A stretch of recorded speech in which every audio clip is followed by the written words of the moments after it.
cup because my friend Oh, made yes, it. yes. We can cheers. There we go. Well, it's still really hot. Yay! I'm just going to pretend to drink out of mine. Right. So this is episode 6 of 12 Thoughts with this wonderful, majestic creature. And our first question to you is, who are you? I am Tomàs Calvo. And where are we right now? We are in a little bachelor pad garret in Heritage Hill. It was formerly occupied by my good friend Sofia Ramirez Hernandez. And I kind of seized it before I went on the market when I knew she was moving because it's got great light. It's sweet. You can see the great light. It's awesome. And did anything nice happen to you today? Yeah, I got a job interview today. Ah, sweet. That's great. And my coworker made pistachio bread and brought it to work for me. Pistachio bread? Is that like sweet or more on like the savory side? It's sweet. That sounds delicious. The joke is that she made it for her family, and her family said, "Mom, this is the one good thing you make." Like, I think it was supposed to be a compliment, but it was very backhanded. Oh, yeah. So the joke is she'll bring it in and say, "It's the one good thing I make," and be angry and generous at the same time. It's like spiteful generosity. Yeah. Here, I made it. Well, so we have 12 questions, which were written by my good friend Sam Gregoire, whose birthday is today and who happens to be like sitting on the floor over here Happy right now. birthday, Sam. Because we just got back from the Frederick Meyer Gardens where we saw butterflies and stuff. So question number 1 today is, if you had to choose one parallel universe to live in, which one would it be?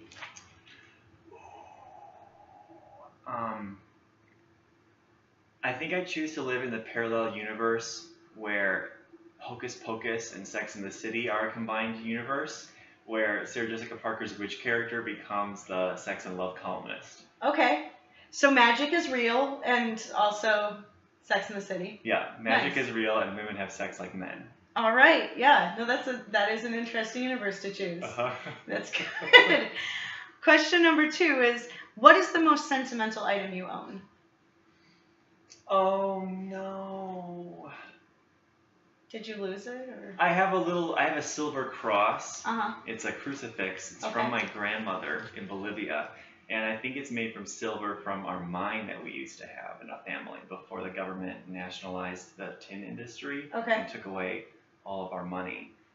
So that's. See, I didn't that's know that kinda was a special. thing that was part of your. I don't know a whole lot about like the Tomàs backstory. So I think So- I don't know if that's the real story behind it, but I choose to But believe it's that, a romantic that story. I'm Princess Anastasia and Uh-huh. that's my locket from our Oh. Russian dynasty. Someday kinda someone's thing. gonna like recognize it and be like, Tomàs, it is you. You're the princess of Bolivia. I- That's probably it. that could be another parallel universe that you live in. And I met her only one time, and so that it is sentimental. It's like one tenuous connection kind of to that part of my family and my history. Right. That is a neat story and it's a neat item. Question number 3 is, how many hours of sleep do you usually get? Well, 13 hours of sleep. Really? I'm on the Salma Hayek beauty regime, Okay. where I eat bones so I can absorb the powers of the animals and the bones, and then I sleep 13 hours a day. Is this for real? It's like non-negotiable. I really sleep a lot. I value that a lot. And if people threaten that sleep, I will not hesitate to retaliate with extreme prejudice. Yeah. Yeah. I got 12 hours last night, and that's like the most sleep I've gotten in like maybe a year. You look luminous. I feel luminous because I got home last night. I was like, I should drink coffee to get rid of this headache, but then I'll be up all night. Nah, I'm just gonna try to sleep. And then I crashed. I slept for 12 hours. Had some wacky dreams. I woke up feeling awesome. So you didn't do coffee? No, I did not do coffee. That was my recommendation. I did coffee this morning, but that's an every morning thing because I love coffee so much. What kind of bones? Bone broth, it's a thing. You yeah. boil down the bones of animals or your enemies, and there's all collagen kind. It's like gelatin, basically. Yep. Honestly, like Jello jigglers are a health food. Yeah. And they, keep you beautiful forever. Well, when I do the bone broth thing when I make soup, so I made stock last night with all my veggie scraps and some chicken bones. So maybe my 12 hours of sleep plus the bone broth I'm gonna eat later, I'm just gonna be Salma Hayek and Tomàs. We are just two Salma Hayeks. Oh, man. Interviewing each other. Great. Question number 4 is, what is your favorite smell and what memories does it trigger? Oh, I like cigarette smoke a lot. Yeah? I don't smoke, but it reminds me of the Renaissance Festival in Cedar Point. Okay. Because when I was a little kid in the 90s, you could still smoke anywhere. Anywhere you But wanted. mostly, I would encounter smoke in a festive, Right. like amusement park vacation type context. See, not many non-smokers love cigarette smoke as a smell. Oh, I do, yeah. Yeah. That's cool, though. Yeah. I love the smell of cigarette smoke, but that's because I just love cigarettes. You're a smoker. Yeah, yeah. How many times did you go to Cedar Point and or Renaissance festivals as a kid? Ooh, I maybe been to Cedar Point 4 times. Maybe Renaissance Festival is the same. Nice, nice. What was your favorite ride at Cedar Point? Did you go on the big coasters, or were you like more like afraid and wanting to do like the little gentle rides? No, I really enjoy feeling like you are either in mortal peril or at risk of bodily harm, or just that your well-being is completely in someone else's hands. Mm-hmm. So like when the plane takes off and you think, oh, we could explode or not, but I can't do anything about it. Right. Or like even like getting in a vaccine or something and you just have to hold still. And like roller coasters, same thing. I really enjoy it. So Okay. I like the Raptor was really fun. Okay. One time I went on that while it was raining and it was just really interesting. Nice. Sensory aesthetic experience. Like just getting pelted? Yeah. So the more extreme a roller coaster, the better. Okay. Have you been on like an extreme coaster in the last like couple of years that really got your blood going? No, I mean the Millennium Force is fun. It's just so fast and so high, and there's a great view. That's kind of I like roller coasters like restaurants, kind of like you judge them on presentation, ambiance, what kind of clientele is there. So it's more like a big picture. Okay, and what kind of food you're eating while you're on the roller coaster? Yeah. No, the service at this one. Question number 5 is, how often do you find yourself having deja vu moments?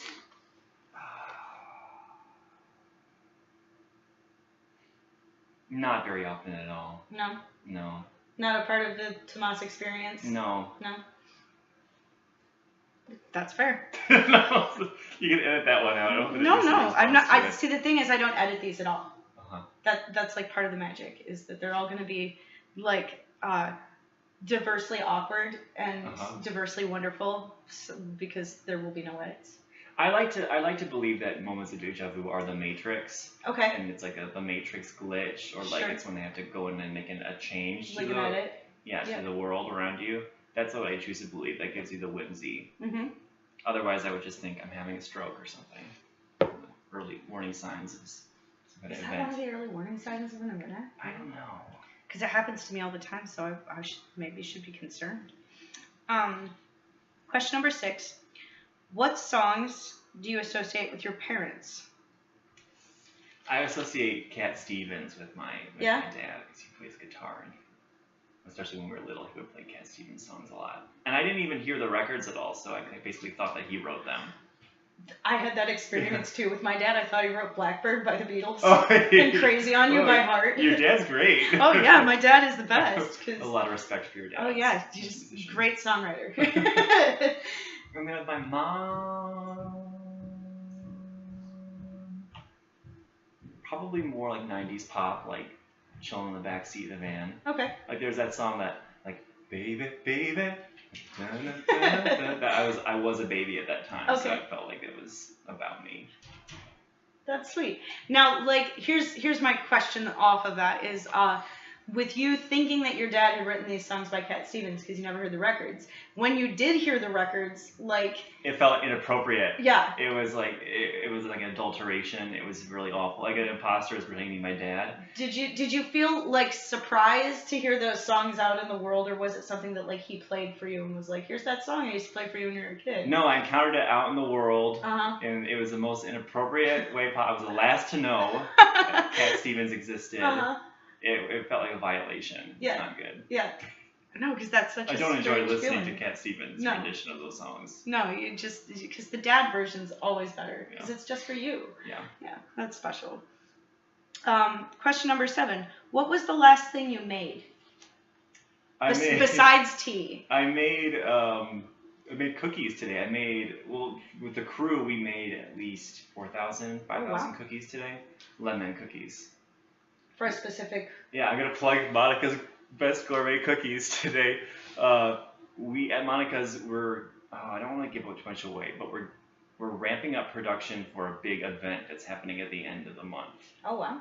So we like doubled, and then today actually we redoubled again. So it's like we're trying to finish the Death Star. That's the mode we're in at the bakery. So that's terrifying though. So thousands of cookies. Let's hope that no Rebel Alliance is gonna come in and blow you guys up. I don't know who that would be. Like Mrs. Fields would like come in and maybe vandalize our bakehouse. I don't know. Who knows? That's question number 8. What is your favorite item of clothing that you currently own? Well, this is sad. Yesterday, I officially retired my black, like, jewel heist catsuit skinny jeans. Oh, why? I've outgrown them, and I would always wear them when I was like on a film set, mm-hmm. and I just like basically like skin tight black mm-hmm. bodysuit that I would wear with the boom pole, and it was kind of like a entrapment kind of outfit that you'd wear if you were trying to get through an array of lasers to steal a big diamond. Right. But I had to retire it because they're just too small, just inappropriate. Inappropriate? Like physically painful in a foot binding kind of way, and also like making everybody else uncomfortable. Are you sure you made other people uncomfortable, or like were they like kind of like happy about being uncomfortable? No, I'm pretty sure it was like a Mae West bit waiting to happen kind of pants. So. Well, pour one out for your fallen pants. They're retired. That's too bad. Question number 9. What was your last nightmare about? Last night I had a weird dream where I lost track of how many boyfriends I had, mm-hmm. and there was like one, and I couldn't remember what he looked like, and it was like I just totally lost track, like losing a kid at a grocery store, kind of like you get in the car and you're like, "Where's Timmy?" It was like that, but with polyamory. Okay. So I think like it's probably my inner self telling me I need to make a few changes, like try being monogamous or something. So who's watching this? Nobody right at the moment, but I'm starting to sweat. You're gonna make me cry like Barbara Walters.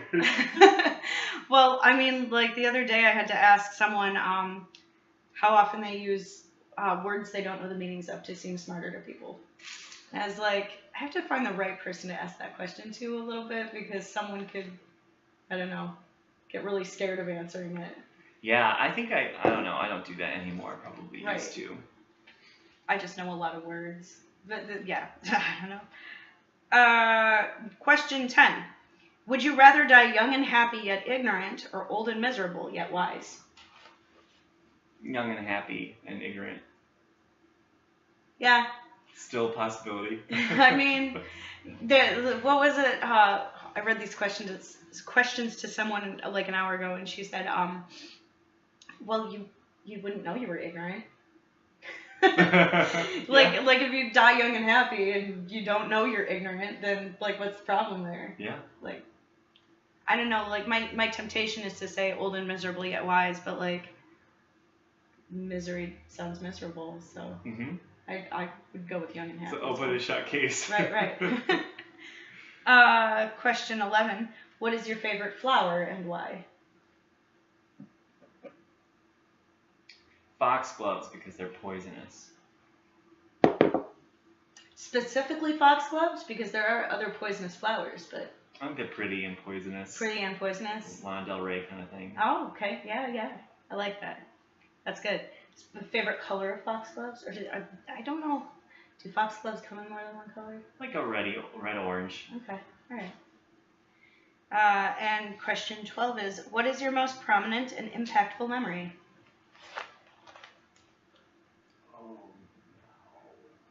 Maybe when President Obama was inaugurated. Yeah. That was a big deal. That was a big deal to a lot of us. That was a big deal.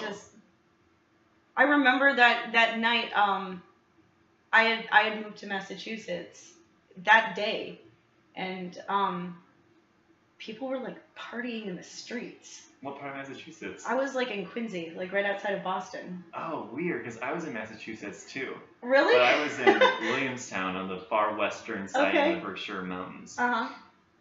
But I remember I was at the college and there was a student there, and during the inauguration he was like shaking his head, and then he walked away and he said, like under his breath but really loud, "It's the fall of Rome." And he seemed smart, so I was like, oh, what does that mean? Like, is there something going on behind the scenes I'm not aware of? Like, is this a portent of doom? Like, where are we going to be in 8 years? And now we know. It's the fall of Rome. Well, the funny thing is that, I feel like Obama won partly because of the youth vote. This was the first time we'd gotten real stoked about a politician and could vote.